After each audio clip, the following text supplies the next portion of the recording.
Well, it's good to know you're watching. The European Union Election Observation Mission has presented its final report on Nigeria's election held this year. Now, the Observer Mission says shortcomings in electoral law and administration hindered the smooth conduct of the 2023 general elections and damaged trust in the Independent National Electoral Commission. While presenting the final report in Abuja on Tuesday, Chief Observer Barry Andrews said the mission also released 23 recommendations for consideration by Nigerian authorities to reform 6 priority areas. So while the 25th February elections were held on schedule, a lack of transparency and operational failures reduced trust in the process and challenged the right to vote.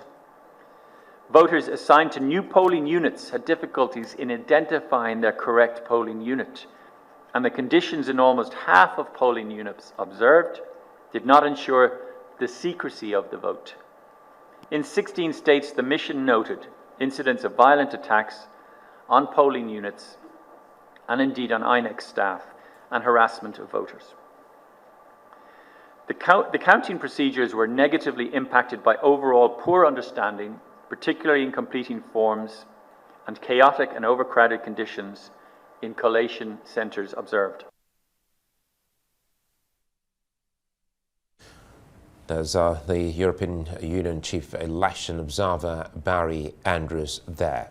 Well, INEC National Commissioner and Chairman Information Education Committee Festus Okoye joins me now live to give also some perspective on this on Arise Prime Time. Good to see you and thanks for your time. Well, it's a holiday and we're here discussing this all-important one. First, when this broke on Tuesday, what was the initial reaction from the Commission? Well, you know, the Commission invited over 33 international organizations to observe this election. And then we also accredited over 163 domestic election observers. Now, when we invited the European Union and other international groups and organizations, we did not give them a template, and we did not give them a marking scheme. We invited them to come and observe our elections, and we never asked them to give us a pass mark. We asked them to observe and then report on the observations, and if they make recommendations, that we are going to look into their recommendations, and if there are some that are actionable with administrative flavor, that we are going to implement them. So the report was formally presented to the chairman of the Independent National Electoral Commission, who commended the EU for coming to observe our elections and for having been consistent in observing our elections. So that was our initial reaction, that we invited them, we asked them to come and observe, and we have nothing to hide. And they have observed, they have presented their report to us, and we are looking at their report. Well, as you look at that report, let me jump in there. There's a conditionality clause there. You just said that if some actionable. Yes. You want to expatiate on that? Well, if you look at the recommendations they made 23 recommendations. 6 of those recommendations were specifically directed at the Independent National Electoral Commission. 7 were directed to the Commission and to the other agencies involved in the election, and then the rest were directed to the security agencies, the political parties, and so on. Now, within the remit of the Commission, there are some of the recommendations that have administrative flavor, which we can implement without recourse to the National Assembly or recourse to the executive or recourse to other agencies. Those ones, we are going to look at them.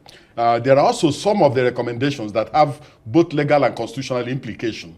Those ones, we are going to work with the National Assembly and also work with other agencies of government to see whether those ones are implementable. And if they're implementable, and if they fall within the remit of the Commission and within the socio-economic dynamics of the country, definitely we will push forward with them. I know definitely you will need to meet to know what are implementable, but again, the 6 you spoke about, if you don't mind, can we enumerate some of those 6 that are directed at INEC? Well, one of those recommendations has to do with persons living with disability and internally displaced persons. Now, during the voters registration exercise, the Commission worked closely with the various organizations of persons living with disability to harvest data on where these persons are and the type of disability they have. So based on that, the commission made sure that we procure the magnifying glasses for those who have sight impairment. We also design braille ballot guide for those who are blind and so on. But it is not enough because we still need to gather that additional data, especially data relating to those who register before we carried out the continuous voters registration exercise. So that's one of the issues they raised. The second issue relates to internally displaced persons. And you know that if you look at the report, they talked about the pre-election environment being volatile and challenging. And because of the fluidity of the security situation in different parts of the country, those who are internally displaced were coming in to the internally displaced camps and going out. So that made it slightly difficult to capture all of them during the voting process. But for those who we could capture, who were in the camps of internally displaced persons, we made arrangements for them. We recreated their polling units and their registration areas, and we got them to vote. In the camp? In the camp. But those who were staying with relatives and who were staying with friends, or who moved from one local government to the other, or from one state to the other, there was no way we could factor them into the matrix for the voting process. So that's part of the issues we're also going to look at going forward. And, you know, I want to go back, let's backtrack and talk about those that are visually impaired. Yes. How did you get them to identify is the ballot paper brailled? Yes, it's called Braille Ballot Guide. You slot in the Braille ballot guide. You slot in the ballot paper into a Braille jacket, and they use that to identify the political party they want to vote for. That Braille Ballot Guide was designed in conjunction with the different organizations of persons living with disability. And these were used in this last election? Definitely, yes. Okay, now let's come back to the others. Now we already have two, PLWD and the internally displaced. You just want to let us in on the other four? Well, there was also the issue of the training of ad hoc staff. They talked about the training of ad hoc staff and the fact that the training was not adequate and that some of the classes were overcrowded.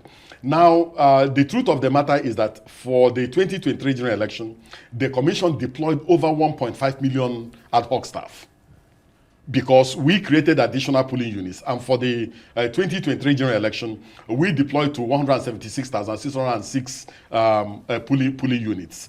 And in each polling unit, we deployed both the presiding officer and assistant presiding officer 1, 2, and 3. We also deployed the supervisory presiding officers, and we had to train all these people.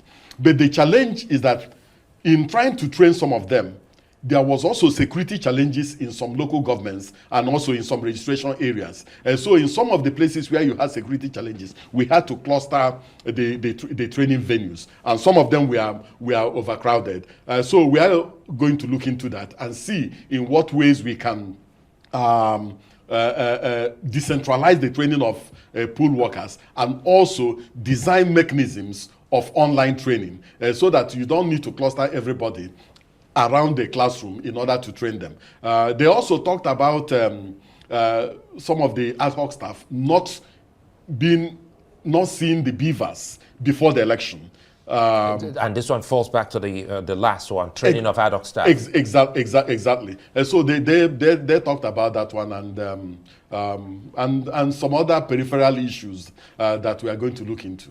You know, you were very much there sensitizing Nigerians before the polls and during the polls. And one wonders, once this report is out, why the Commission and yourself specifically will call this an unfair assessment, because in the words of INEC, INEC says the final report on the overall performance is unfair.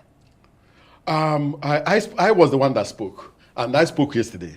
The question I was asked was not specifically on the EU report. I was asked to assess the conduct of the election, and I made the point that in assessing the conduct of an election, you have to look at the pre-election environment and the pre-election issues. You have to look at election day issues and also post-election day issues. And I said that in terms of pre-election matters, you can see that we registered new voters and we increased the docket of Nigerians who are registered. We also introduced electronic accreditation of journalists, electronic accreditation of domestic observers, and also online nomination. We opened an online nomination portal for political parties. I said all these things must be factored in, but that in terms of the election itself, people did not complain about the beavers as an accreditation device. In fact, in all the reports I have read, they said that in terms of accreditation, that the beavers performed optimally. In terms of upload of senatorial election results and House of Representative election results, in terms of the conduct of the governorship election results and the conduct of the state assembly results, that there were substantial and marked improvement in the performance of the commission.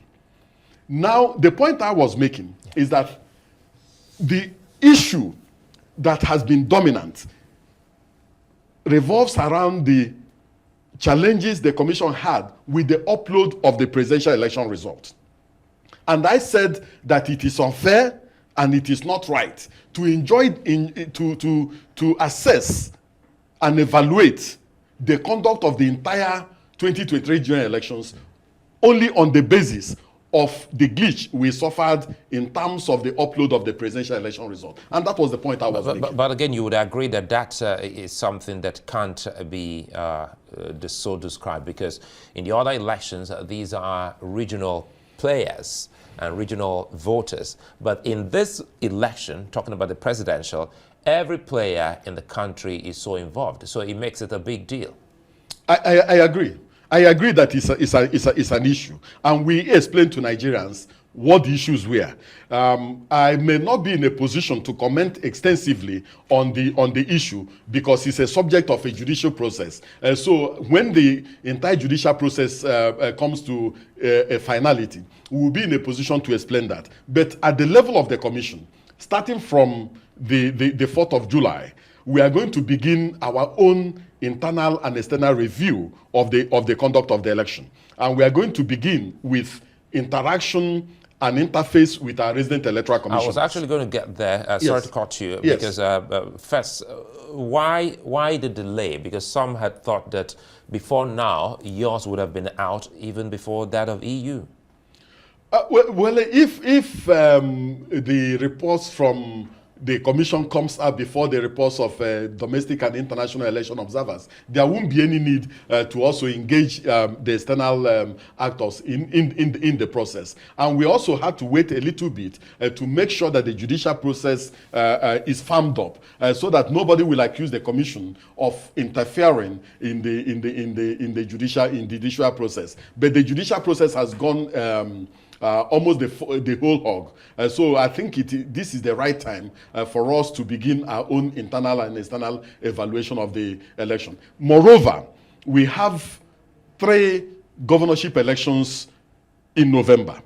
So we need to understand the things we did right with the 2023 general election, the things that we did not do right, where we failed completely. And then we begin to look for mechanisms on how to consolidate on the progress and the successes we recorded, how to ameliorate some of the challenges, and then if there are obvious failures, how to jettison those failures, and then bring in a template on how to conduct and manage good elections. Mr. Okoye, you're in charge of Information and Voter Education Committee, and I must say you've done well, because you go around and you speak to everyone, media-wise. But again, how much of that have you done with your ad hoc staff, knowing full well that this is one sore point raised by the EU as well as some other observer group? The entire workforce with the Independent National Electoral Commission revolves around between 14 and 15,000. But for the conduct of any election, And as I pointed out, for the 2023 general election, we deployed over 1.5 million ad hoc staff.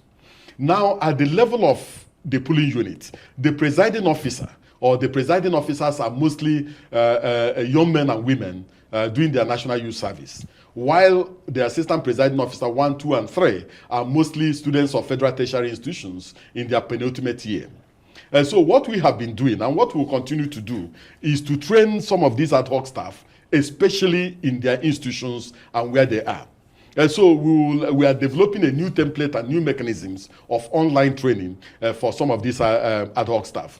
Moreover, you will agree with me that the Electoral Act 2022 came into force, and there were fundamental and new provisions in that particular act that necessitated our redesigning our regulations and guidelines, and also manual for the training of ad hoc staff.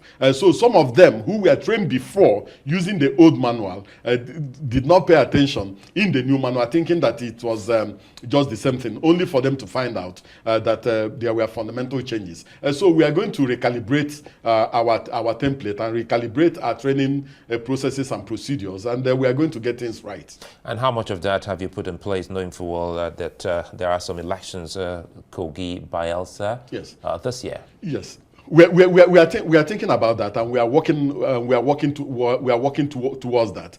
These are off-cycle elections. When you have an off-cycle election, you have more leverage and you have more window to maneuver. We can get resources from the contiguous states bordering Kogi, and also from the contiguous states bordering Bayelsa and Imo. So the challenges in terms of ad hoc staff, the challenges in terms of personnel, and also in terms of capacity to organize and conduct the election will not be challenging. The only challenging issue may likely be the challenge of security in some of these states, and also the conduct of the political actors, because sometimes a one-state election may become even more difficult than even a general election, because all the political players will move to that particular state, deploy all their resources to that particular state, and want to win in that particular state by all means. And so we are paying attention to that, and I am confident that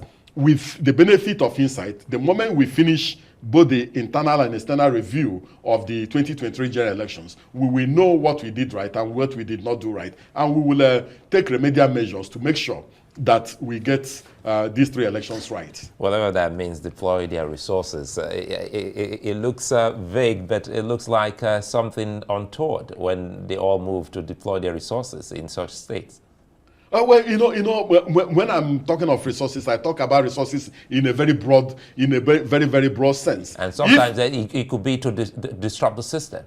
It's a possibility. If you look at some of the off-cycle elections we conducted, you will see the political parties launching their campaign council, and in their campaign council, all the governors are members of their campaign council for one state. All the senators elected on their platform are members of that campaign council. So you can imagine where 15 governors move to one particular state just for one governorship election. And it has both social, political, and logistic implications. Let's see if we can close on this, because we've seen the INEC chairman in other parts of the continent. He was in Benin Republic, he was in Kenya before that election, and an election just held in Sierra Leone here. And it's something that Nigerians are asking: if the incumbent Julius Maada Bio secured victory with 56.17% of votes, and in our own election we haven't actually been able to get that to 50%. Is it something that INEC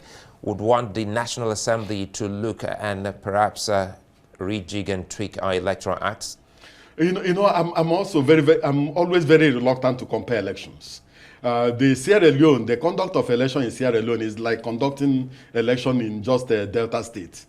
So there's no basis for comparison in terms of these elections. But even a small election, you can draw lessons from a small election. Any lessons from this last election? We have 2 national commissioners in Sierra Leone, and some of our directors and some of our electoral officers. The moment they come back, they will give us a report. If there are lessons to be learned, we will definitely draw from those lessons. And if there are some that can fit into our own political matrix, definitely, or electoral matrix, definitely we will draw lessons from those ones and implement them.